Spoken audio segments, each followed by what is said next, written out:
I'm going to share the Gruffalo's child with you. The Gruffalo said that no Gruffalo should ever set foot in the deep dark wood.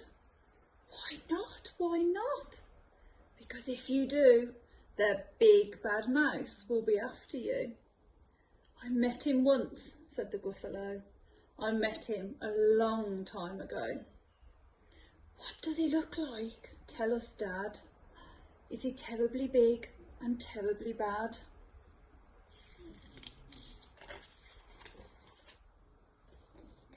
I can't quite remember, said the Gruffalo. Then he thought for a minute and scratched his head.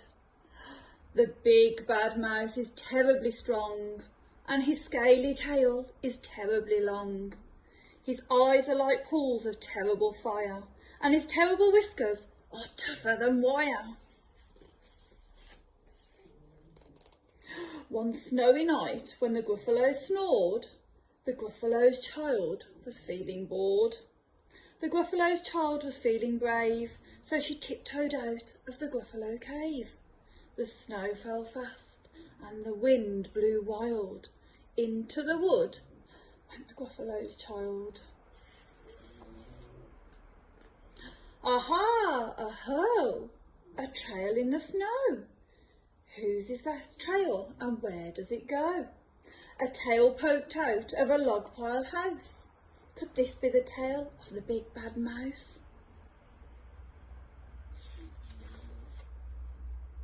Out slid the creature, his eyes were small, and he didn't have whiskers, no, none at all. You're not the mouse. Not I, said the snake. He's down by the lake, eating Gruffalo cake. The snow fell fast, and the wind blew wild. I'm not scared, said the Gruffalo's child.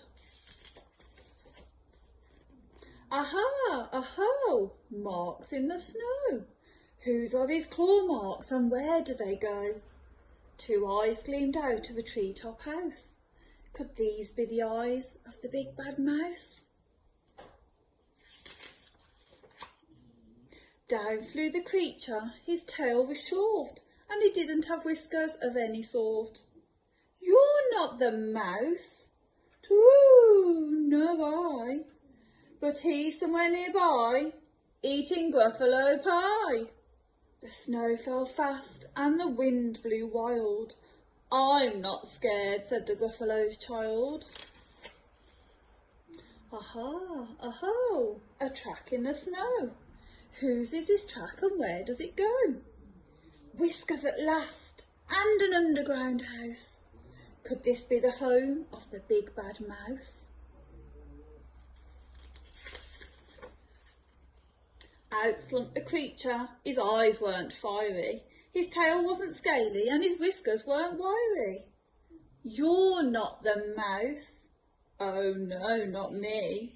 He's under a tree, drinking Gruffalo tea.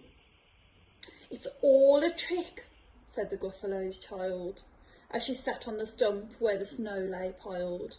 I don't believe in the big bad mouse. But here comes a little one out of his house. Not big, not bad, but a mouse at least. You'll taste good as a midnight feast. Wait, said the mouse, before you eat. There's a friend of mine that you ought to meet. If you let me hop into a hazel twig, I'll beckon my friend so bad and big. The Gruffalo's child unclenched her fist. The big bad mouse, so he does exist. The mouse hopped into the hazel tree. He beckoned and said, just you wait and see. Out came the moon. It was bright and round. A terrible shadow fell onto the ground. Who is this creature so big, bad and strong? His tail and his whiskers are terribly long. His ears are enormous, and over his shoulder he carries a nut as big as a boulder. The big bad mouse, yelled the Gruffalo's child. The mouse jumped down from the twig and smiled. Aha, aha, prints in the snow. Whose are these footprints and where do they go? The footprints led to the Gruffalo cave, where the Gruffalo's child was a bit less brave. The Gruffalo's child was a bit less bored. And the Gruffalo snored and snored and snored.